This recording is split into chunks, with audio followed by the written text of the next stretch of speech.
नव्या आयुष्याची सुंदर सुरुवात। आज काही लहानग्यांनी सात फाउंडेशनच्या निवासी प्रकल्पात एक नव्या आयुष्याच्या प्रवासाला पहिलं पाऊल टाकलं आहे। या मुलांच्या डोक्यावरून वडिलांचं छत्र लहानपणीच हरपले।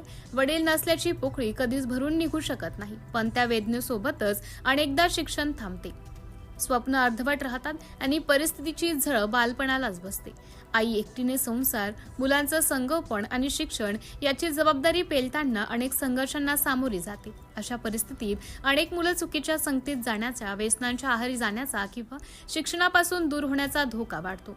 हीच वेदना ओळखून सात फाउंडेशनने वडील नसलेल्या मुलांसाठी निवासी शिक्षण प्रकल्प सुरू केला आहे।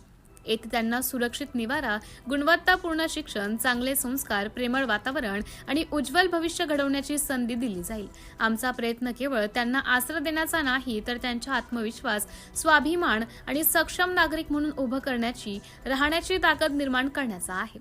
आज या मुलांनी आमच्यावर विश्वास ठेवून या नव्या प्रवासाला सुरुवात केली आहे। उद्या हीच मुलं आपल्या कर्तृत्वाने समाजासाठी प्रेरणादायी ठरतील, हा विश्वास आम्हाला आहे।